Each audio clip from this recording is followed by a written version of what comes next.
নবম দিন অতিবাহিত হওয়ার পরেও গ্রেপ্তার না হওয়া এটি দুঃখজনক। আমরা মনে করছি এটি বাংলাদেশ জাতীয়তাবাদী ছাত্র দলের নেতাকর্মীদের উপর টার্গেট করে হয়তো কিলিং মেশিন চলছে।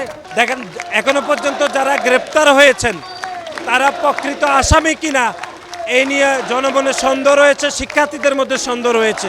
আমরা মনে করছি যে প্রকৃত আসামিদের গ্রেপ্তারের জন্য সরকার এখনো পর্যন্ত কোনো যথাযথ ব্যবস্থা গ্রহণ করেনি। 5 তারিখের পর থেকে বাংলাদেশ জাতীয়তাবাদী ছাত্র দলের 2 জন নেতাকর্মী ছুরিকাঘাতে হত্যাকাণ্ডের শিকার হতে হয়েছে।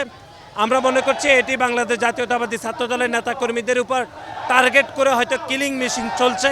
সেজন্য আমরা নিরাপদ ক্যাম্পাস দাবি করছি এবং হত্যাকাণ্ডের বিচার প্রক্রিয়া যেন শুরু হয় এবং প্রকৃত আসামিরা যেন গ্রেপ্তার হয়, সেজন্য আমাদের এই অবস্থান কর্মসূচি চলছে।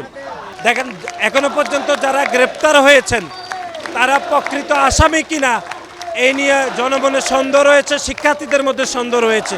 সুতরাং তদন্তের তো গাফলতি চলছে, অথবা কোনো রহস্য রয়েছে কিনা এই নিয়ে আমাদের সন্দেহ রয়েছে বলে আমাদের মনে হচ্ছে। যদি প্রকৃত আসামি গ্রেপ্তার না হয়, আজকে আমরা 5টা পর্যন্ত অবস্থান কর্মসূচি গ্রহণ করব, তাহলে আমরা এর থেকে আরও কঠোর কর্মসূচি দিব। আমরা মনে করছি যে প্রকৃত আসামিদের গ্রেপ্তারের জন্য সরকার এখনো পর্যন্ত কোনো যথাযথ ব্যবস্থা গ্রহণ করেনি এবং বিশ্ববিদ্যালয়েরও আন্তরিক কোনো প্রচেষ্টা আমরা দেখিনি। সুতরাং আজকে আমরা 5টা পর্যন্ত অবস্থান কর্মসূচি গ্রহণ করব। এরপরেও যদি গ্রেপ্তার না হয় তাহলে এর থেকে কঠিন কর্মসূচি আমরা দেব বলে আমরা প্রত্যাশা রাখছি।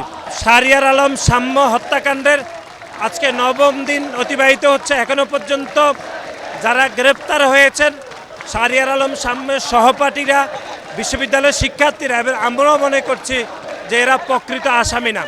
এখনো পর্যন্ত পুলিশের পক্ষ থেকে কোনো বিস্তারিত কোনো তথ্য জানানো হয়নি যে সাম্য আসলে কী কারণে হত্যাকাণ্ডের শিকার হতে হলো বা তাদের মোটিভটা কী, এবং সেটির প্রকৃত আসামিদের গ্রেপ্তারের দাবি, নিরাপদ ক্যাম্পাস এবং তার বিচার প্রক্রিয়া দাবি করার জন্য যে সাম্য হত্যাকাণ্ডের, সেটার জন্য আজকে শাহবাগে এবং আজকে এই জায়গায় হোটেল শেরাটনের পাশে অবস্থান কর্মসূচি পালন হচ্ছে।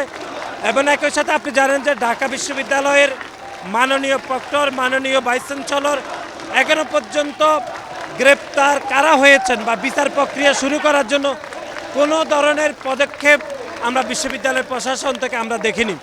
সুতরাং আমরা মনে করি আমরা 9ম দিন অতিবাহিত হওয়ার পরেও গ্রেপ্তার না হওয়া এটি দুঃখজনক। শাইনি চুলে এখন হবে সব হেয়ারস্টাইল। সিল্কোর দ্বিগুণ শাইনি চুল প্রতিদিন। এবং বাংলাদেশ জাতীয়তাবাদী ছাত্র দলের নেতাকর্মীরা গণঅভ্যুত্থান পরবর্তী সময়ে যেরকমভাবে খুন হচ্ছে, এবং এটি শুধু আমরা সাম্য হত্যাকাণ্ড দেখিনি, এর আগে আপনি দেখেছেন বেসরকারি বিশ্ববিদ্যালয়ের ছাত্র দলের একনিষ্ঠ কর্মী পারভেজকেও কুপিয়ে সন্ত্রাসীরা হত্যা করেছে। সেজন্য বাংলাদেশ জাতীয়তাবাদী ছাত্র দল সাধারণ শিক্ষার্থীদের নিরাপত্তা নিয়ে আমরা শঙ্কিত প্রকাশ করছি। সেজন্য আজকে এখানে অবস্থান কর্মসূচি আমরা গ্রহণ করছি।